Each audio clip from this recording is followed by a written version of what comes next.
work for a lot of us, and I think the stronger we collaborate together, the faster we can actually bring cure instead of just treating symptoms to our patients. I just want to highlight 3 of the challenges and 3 different views on cell therapy. One important area is the commercial manufacturing. If we only treat 10 patients, you need a lot of cells, but this is almost possible to do this manual, and that's the way how we do it today.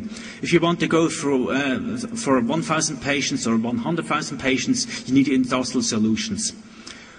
On the actual manufacturing of the cells, the cell expansion, the solutions are already there to treat several thousand people. But if you really want to go into the mass production, we still need a lot of know-how. Stirred fermentation of cells, stirred expansion will be the key word here. It's the buzzword. I think that's the way how we want to go. Downstream processing is another important area where we have still a lot of manual work involved at the moment, and here there's IP around at the moment. There's a lot of companies are working on new technologies. This will be a key step forward in the future. The second view I would like to highlight is the whole view of quality and quality control. Cells, if you come out like me out of the small molecule area, there it was simple to measure what we actually produced. You have the MC, HPLC MS, you have the GC, you have an HPLC, and you can clearly identify what you're producing.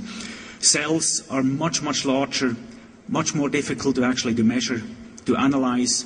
We do this at the moment mainly with surface linkers, which is maybe not the best way.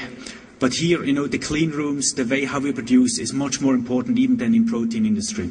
That's why QC, QA, controlled environments, the way how we assemble data will be the key, how we can actually control what we'll inject in the future in our patients. That's why QA, QC, concepts, protocols, processes will be key.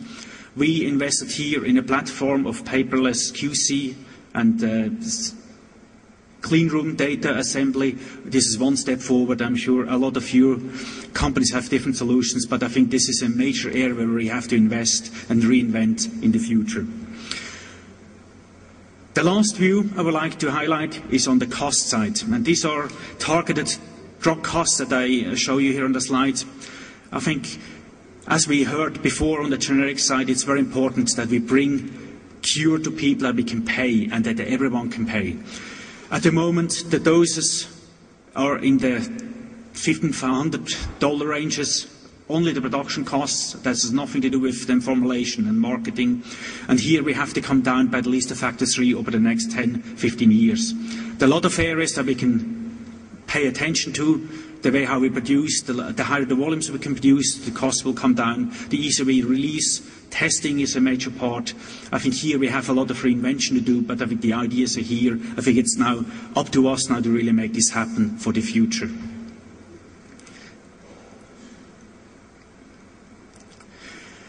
Question now is, are we already moving? And I just have 3 slides to follow where I can show you that there are already big steps forward. The slide you see here, the picture is a plate, a motor plate, a motoneuron cell plate that we sell already. These are neuron plates out of stem cells. What we can deliver here to drug discovery people, real nerve cells that you can use to test. You can real examples of a human tissue, and with such new assays, new tests, we can really shorten the drug discovery on the one hand, increase the tox data assessment and bring products faster to the market. I think here stem cells, cell therapy really delivers in the research area, but it's a very important step forward. Some of you may have seen this cutting. I think it came out in March, April this year. Geron started the first phase 3 trial to treat spinal injuries with stem cells. This would be a massive step forward to really help people to cure and not just to treat the symptoms. And the last slide is a slide of work that we do. We have a very, very strong collaboration with the Department of Defense in the US. We have IP in the area of Thermoderm. This system allows us to treat severely burned people. We have a bridging study ongoing at the moment in the US for children. Burnt victims for children is a big issue because if they grow, with current treatment, they have a lot of operations to undergo because as soon as they grow, the grafts will not grow with them. In our system, we take a square inch of tissue, We bring this to the lab, it takes 30 days, and then you have an A4 sheet of tissue that you can actually put on the people. It does not get brown or it does not have any follicle in, but important is that the actual tissue will take the role, the medical role of the normal tissue, and it will grow.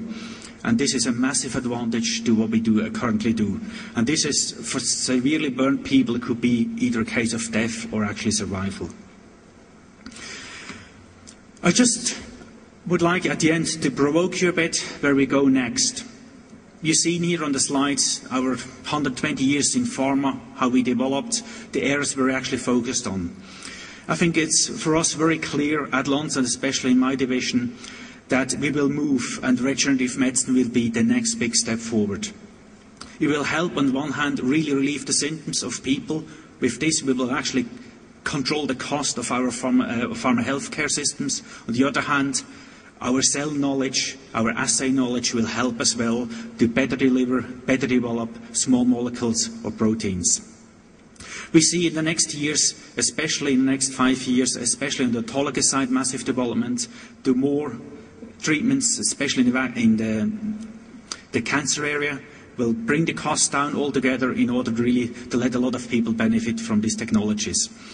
By 2020, we estimate that we get some cure for diabetes, cardiovascular diseases, mainly based on human embryonic stem cells. And then hopefully by 2030, we can completely engineer organs or recondition organs. And this will then really open up a complete new vision how we can actually help mankind. As a summary, we see that we need manufacturing specialists in the cell therapy, viral vaccines area, in regenerative medicines area. On the one hand, whoever wants to take the key role, and we are definitely striving for this, will be a low-cost production platform, cost-efficient production with a lot of know-how development. On the other hand, whoever wants to supply this role will need a lot of focus on the R&D side. This whole field is so fast developing that we can't rely on old concepts. So whoever takes the lead has really to reinvent constantly, year by year, the way how we do things. I think the regenerative future has started. At the moment, autologous bone marrow cancer treatment is ongoing. The allogenic, the solutions for a lot of people will come. Maybe it takes 5 years, maybe it will take 10 years.